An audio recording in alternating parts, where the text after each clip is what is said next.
Hi Fantasy Managers, welcome to FPL Team Talk. I've put together for you a Game Week 11 wildcard team. I'm going to go through the players, tell you why I've chosen them, and at the end we'll do a little bit of tinkering with different options and what we could do with it. So let's have a look at it. If you're new to the channel and you love FPL content, then please click that subscribe button, hit the bell so you get all the latest content. We're looking at watch lists, transfer tips, team selections, things like that, all coming out this week, so hit that button. A few things I'd like to mention about the wildcard then before we launch into it. European players, there's some players that are available now that were not available earlier on. The likes of Foden and Chilwell have come back only over the last 3 or 4 fixtures. Some fixture swings you're able to take advantage of. I've based this up till Christmas, so week 19. We'll look at all the fixtures leading up to then.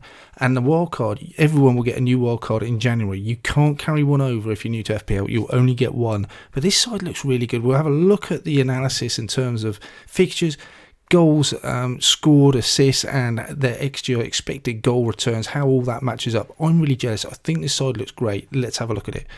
Okay, in goal then we've gone for Forster. He is the cheapest playing goalkeeper. That is simply the only reason why. Those fixtures look horrible for Watford, but I absolutely have no intention of playing him.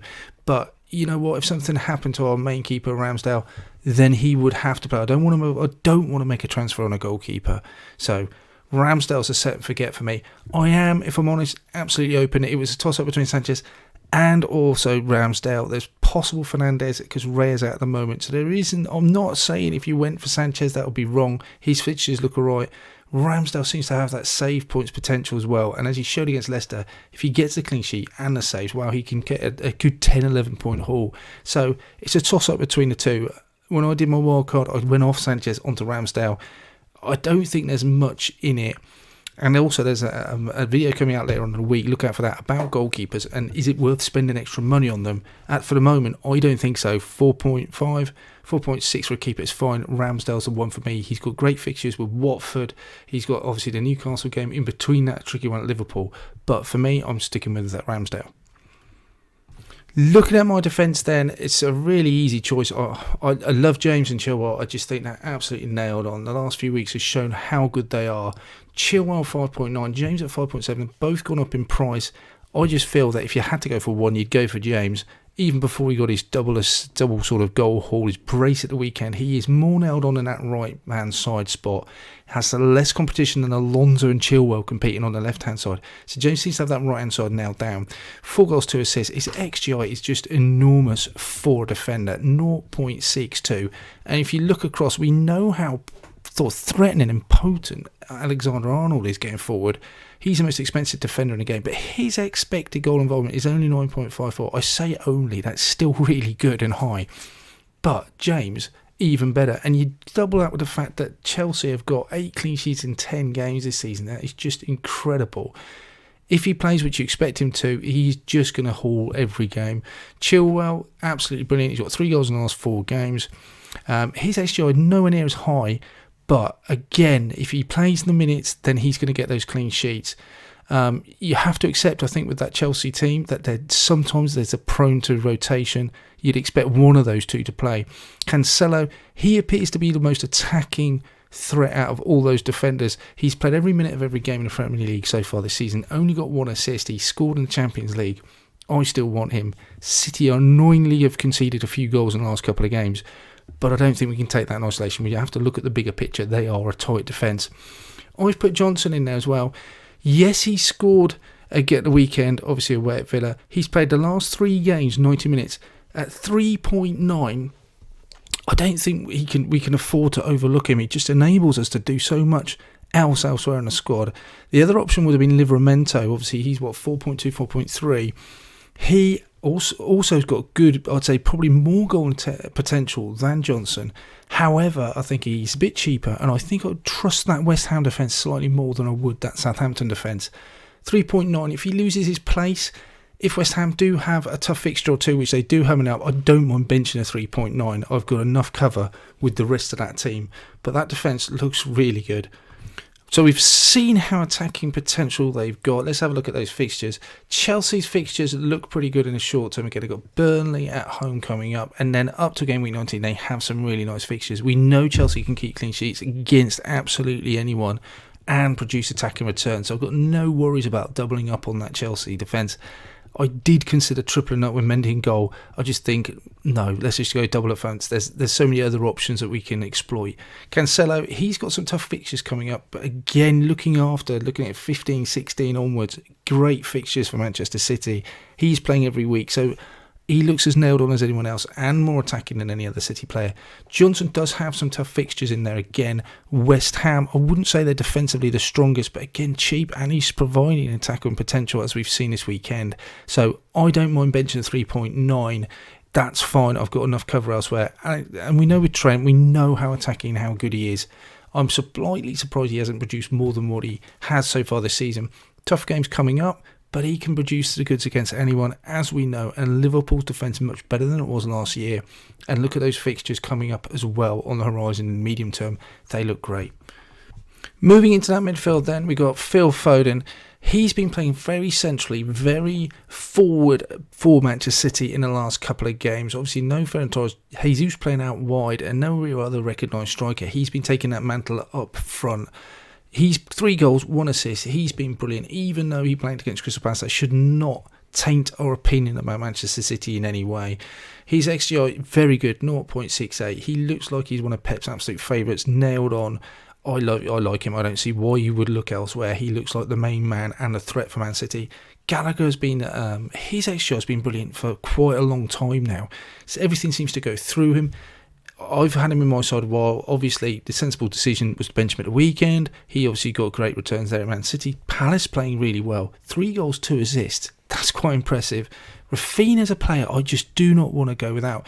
His XGI, 0.43. Not quite as impressive as the other 2 we've looked at. But what he's quite telling is he's got 4 goals. Now, you know you get 3 points for assist, and a midfielder scoring goals is far more than an assist. 5 points.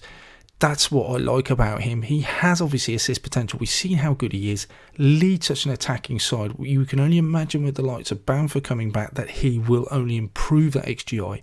But he's the main man at Leeds. Nailed on. Really like him. He's a set and forget. Salah, not even going to talk about him. We know how dangerous and potent he is. Smith Rowe's one I looked at at the very start of the season. I've not brought him in. I'm a bit reticent, but for the price and what he's delivering at the moment, I don't think you can ignore him. Arsenal obviously vastly improved. 3 goals, 2 assists. XGI, as you can see, not wildly impressive. But then when you're paying only just over 5.5, you can't expect to get much better than that. And he probably offers really good value for money. Again, looking at his fixtures in the midfield, we've got Foden. We've already looked at Manchester City's fixtures. Tough in the short term. Manchester Derby coming up. But we know how good they are. Even Phil Foden scoring at Anfield. They can score against absolutely anyone, and then in the longer term, coming up to Christmas at the end of November, they've got some cracking fixtures.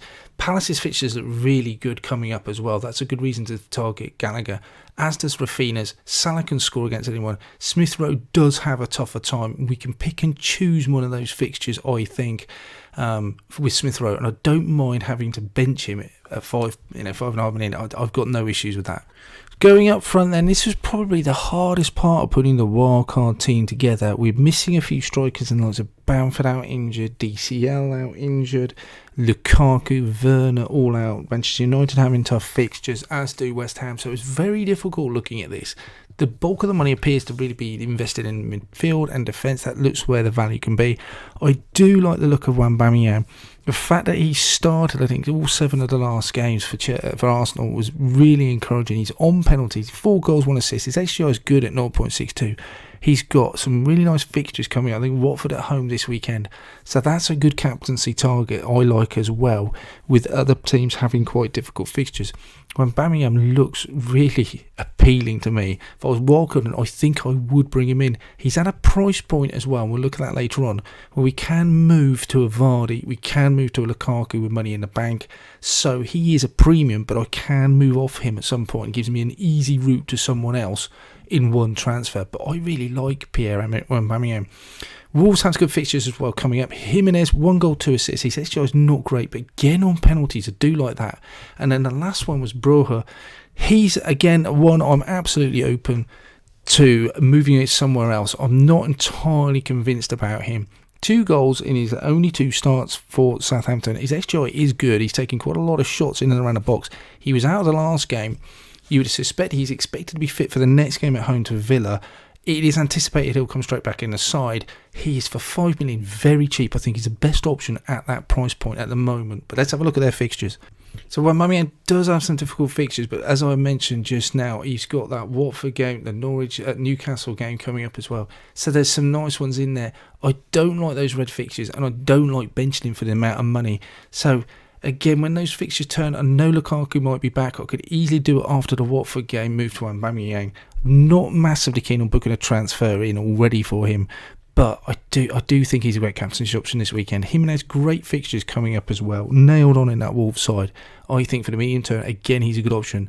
Broha, I'm absolutely up for having a discussion about him.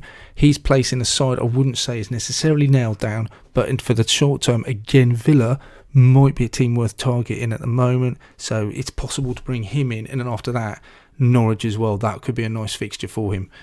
So with this Wildcard team, which you can see on the screen now, I do have an amount of money left over, 1.3 million left over. I didn't feel that I had to force another player in. I could obviously upgrade Broha.